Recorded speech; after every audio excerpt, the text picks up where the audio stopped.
visions of the mind.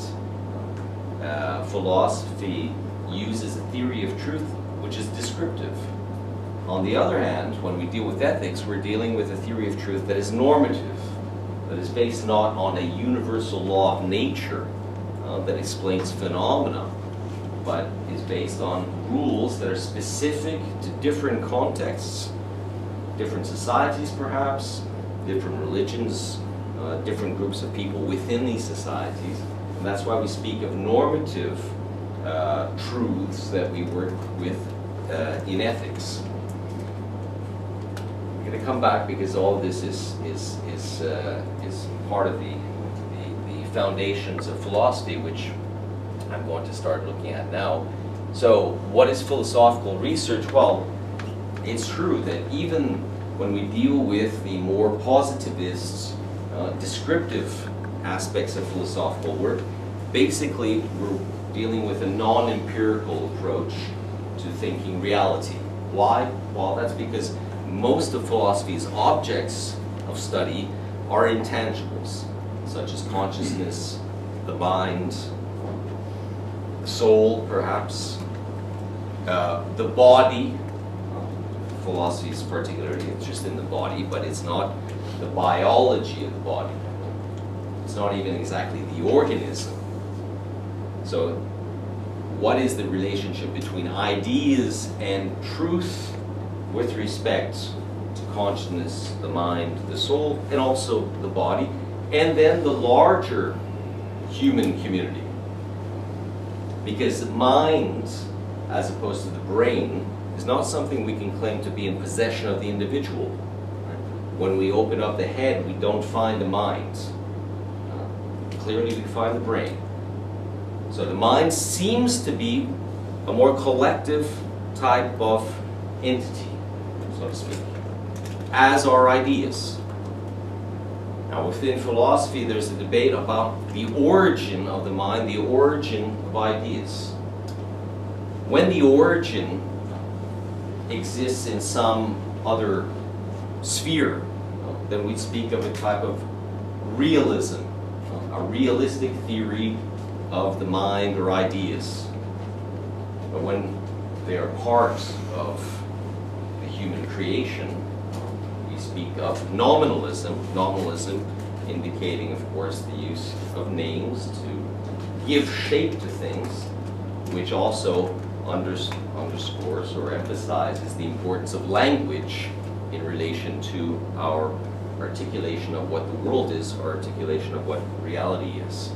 So it's difficult to speak about empiricism when we deal with that dimension. However, once again, in terms of the truth constructs or the forms of truth used to describe what these things are, the mind or ideas, philosophy uses an approach that is very similar to the exact sciences when dealing with phenomena. However, when we deal with our responsibility towards these things, our ethical relationship, then we use a normative theory of truth, which brings us into a separate dimension of philosophical work, which is usually referred to as practical reason.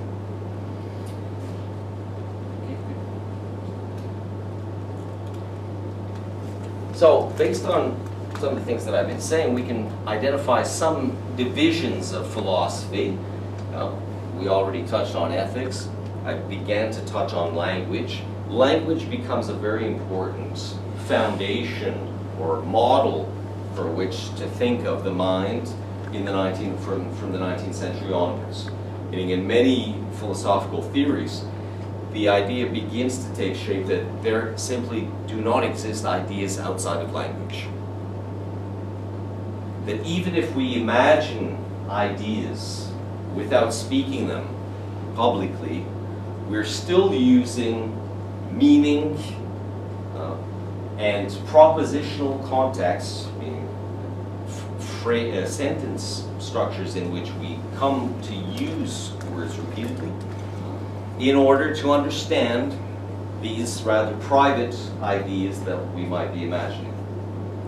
So language is a fundamental basis, and language becomes an object, yet again, an object of study within philosophy in the 19th century onwards, And once again, something analyzed according to the foundations of positive science.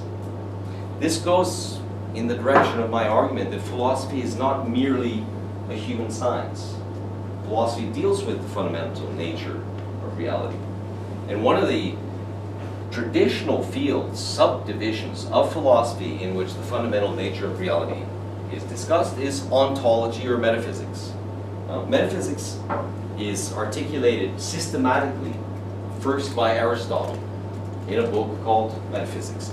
There's a lot of discussion whether this book was actually called Metaphysics or whether it was called later on Metaphysics.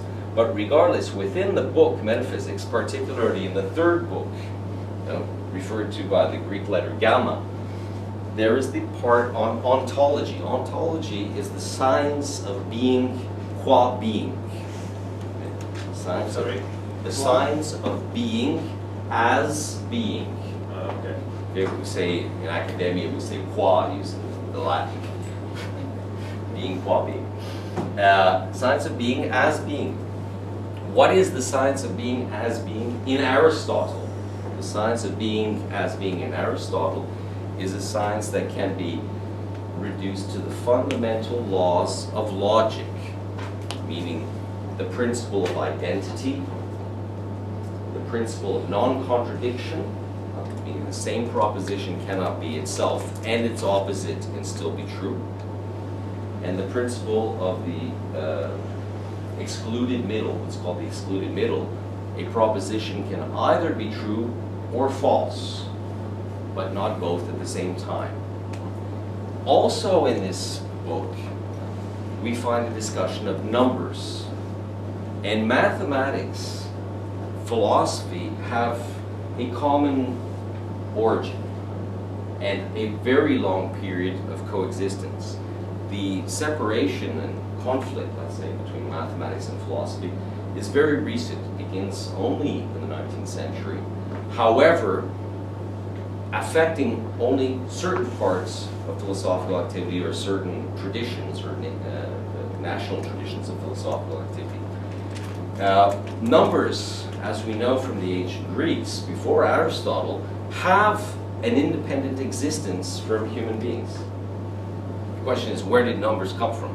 Did human beings create numbers, or do numbers exist in some other dimension, some transcendent dimension? Well, this is yet again, one part of philosophy's work on dealing with objective reality. And yet another aspect of philosophical work, which is certainly not reducible to being a human science. Okay.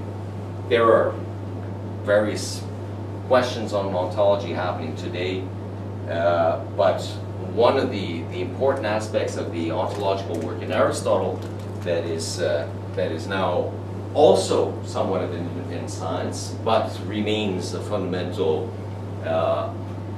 basis upon which philosophical reasoning is created, is logic.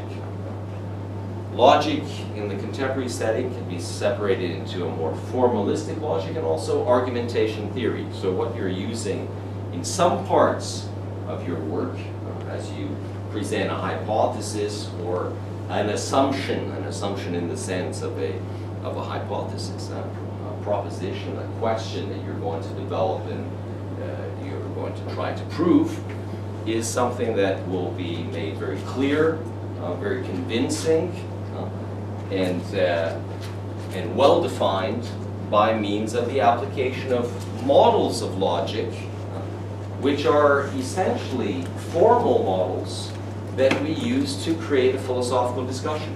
A philosophical discourse, even though it's expressed in our natural language, is really an organization of our natural language according to its logical principles. So if you would take away the words and you would translate them into symbolic language, one could potentially find a formal logical argument in which we could identify very clearly the premises, the conclusions, and the types of argumentation that occur. In Aristotle, the types of argumentation that occur are syllogisms. All humans are mortal. Socrates is a human, therefore Socrates is mortal. The foundation of syllogistic thought, which is not an example that Aristotle uses, but is one of the centuries-old examples that we keep on presenting in our initial classes on argumentation theory. But in more recent times, there are more complex arguments, and even though we're able to break down an argument into various elementary models, we can also recreate a very complex argument using other argumentative models. Can you give an example Of an argument that's not a syllogism? That's not a syllogism is the conditionals. If proposition P, then proposition Q. If proposition Q, then proposition R. Therefore, if proposition P, then proposition R. Which is a model that Aristotle presents but does not discuss very much. It's the hypothetical syllogism. Then we have the modus ponens, which means the way of asserting. If P, then Q, we assert P and we conclude Q. This is more or less a cause and effect type of argument. If the clouds are dark, then it will rain. The clouds are dark, then it will rain. These are two other examples. Then there are various techniques in a class on philosophical logic. What we tend to do is go through derivation of theorems and models in a very mathematical way. This is more typical of the Anglo-American tradition to logic, which has only recently really been picked up in French. But in our culture we say, if there are clouds, it doesn't mean it will rain. But if there is smoke, then there is fire. Okay.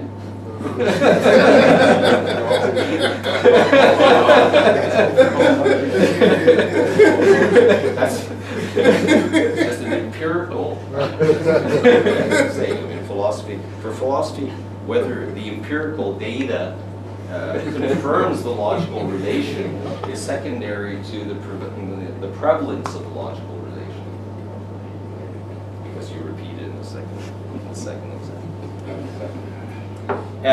Yet another part of the inner division of philosophy is art, and that's just to indicate. Let's do one last slide, and then we'll break for lunch, if we can.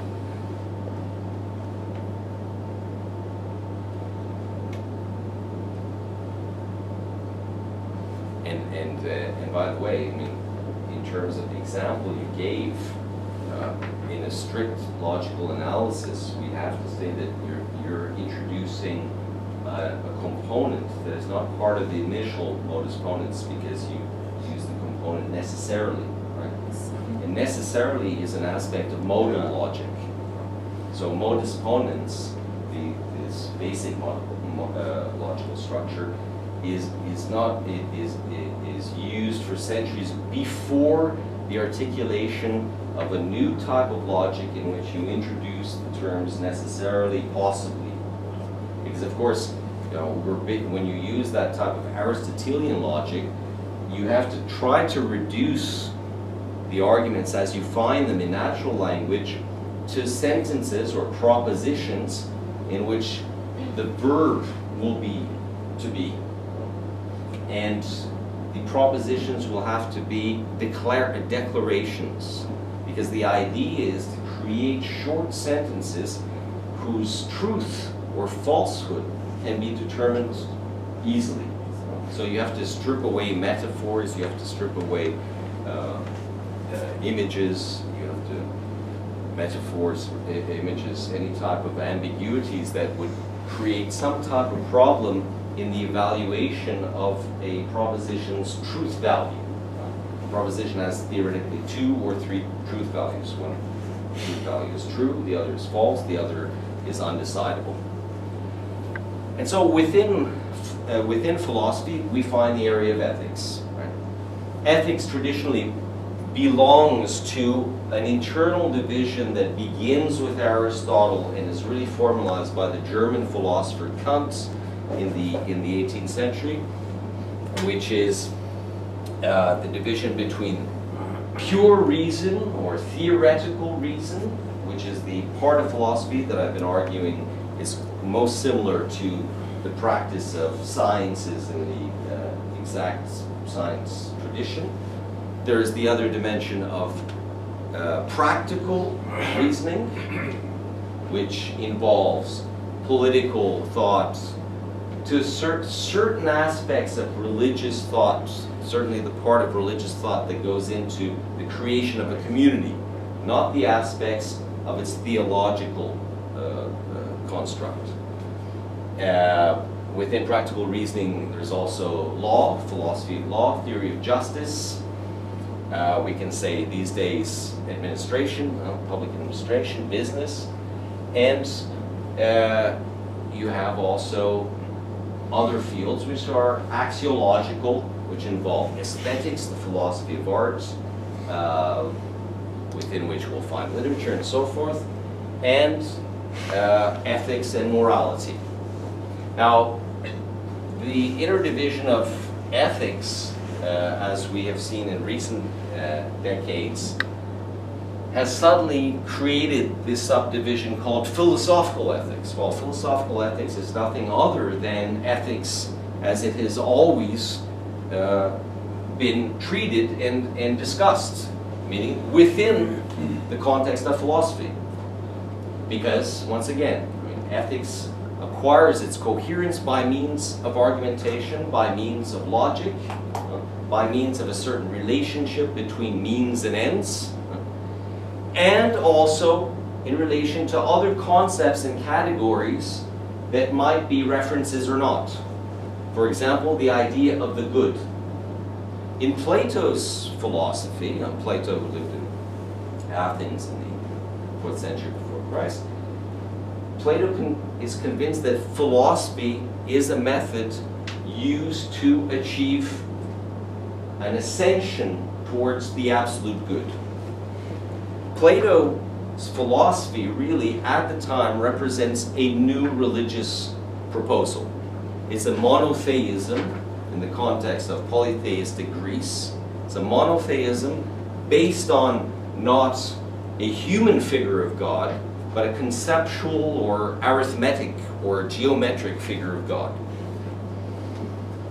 With Aristotle, the relationship between, or the necessity of philosophy's path towards the good is mitigated insofar as we can find real ethical good acts as occurring in everyday behavior. So Aristotle's great book, the Nicomachean Ethics, is a work that begins in its first few books in describing how ethical is a way of characterizing the way we accomplish certain actions, the most basic actions. The most basic actions are ethical if we use a virtuous method or technique to accomplish them. And virtue in this sense is not at all the moral sense of virtue that will be developed after on. Arete, which is the Greek word, in this sense refers specifically to excellence, technical excellence, in accomplishing an action. But that action can be the most simple thing. We'll just finish these 2 points, then we'll take a break. So these days, philosophical ethics usually refers to this grand tradition of ethical discussion that begins in Plato and Aristotle. Socrates as well. You know, Socrates' dictum is that a non-reflected life is not worth living. Socrates also is a very practical philosopher in that regard. Ethics is something created within the city-state and it is at the service of the city-state. When I say the city-state, for those not familiar with the history of Greece, in Greece there was not a big nation created until Alexander the Great conquered all of the different cities in the Greek peninsula and the Peloponnesian sub-peninsula. What we had were the constructs called polis, which is the city-state. Each city having a completely autonomous government and state structure. So ethics, according to Aristotle, is something placed at the service of reinforcing and stabilizing the city-states. Okay? And then after we have a long period of coexistence between philosophy and Christianism, which really begins with the conversion of the Roman Empire to Christianism in the 4th century after Christ, and then the renewal of ethical discussions in Renaissance Italy, post-Renaissance Italy, the period that we refer to as the modern period of European civilization, and then the Enlightenment, and that's when begins what I was calling before the secularization of Western philosophy. Practical ethics is something more recent. Practical ethics is the term that's actually used by one of the main thinkers of ethics, whose texts were posted on our page, is Peter Singer, who's professor of ethics at Princeton University now. He's a Jewish thinker from Austria, but whose background is European. And Peter Singer is otherwise known as the one who articulated for the first time the idea of animal rights, the liberation of animals from their submission to our unquestioned use of them to satisfy our supposed needs within a technological society. Supposed needs, I say, in terms of clothing, but also our supposed need of having to eat meat in large quantities. So, whether you agree with that or not, regardless of the question, as we say in philosophy, we will discuss the issue afterward. We just want to identify here what the field is. And the field is practical ethics. And also, well, we find applied ethics. What's applied ethics? Well, it's the type of ethics that you're doing precisely. Business ethics, corporate social responsibility, environmental ethics. So when we speak about ethics splitting itself off from philosophy, really, we're speaking about this part of ethics leaving philosophy, bioethics, and it leaves philosophy rather dramatically. If I could just close this part of the presentation with an anecdote from 2 weeks ago. The university that I work at in Brazil, the Catholic University of Porto Alegre, has an outstanding brain institute, and we're beginning an interdisciplinary contact with the neuroscientists there, who are very open to discussions with philosophers. And there is also the vice chancellor of our university is one of the initiators of bioethical thought in Brazil. And so there is also a Institute for Bioethics directly linked to the Vice Chancellor's office. In this Institute of Bioethics, there's absolutely no discussion of philosophy, let's say. There's discussion of the environment, there's discussion of neuroscience, and so on and so forth. And so we invited the representative of the Bioethical Institute to partake of our interdisciplinary group with the neuroscientists. And the professor who came was a professor of biology, and we told her that, well, we're discussing various philosophical aspects of the neurosciences. Said, oh, okay, well, what we do is practical ethics. We don't do things abstract like philosophy. And then she says, well, one of the things we find in terms of practical questions is the type of suffering that animals undergo in laboratory experimentation. But it's such a complicated thing. How do you define suffering? What is suffering? I don't know. Well, if that's not a philosophical question, I don't know what is. So let's stop on this point. Maybe we can discuss more.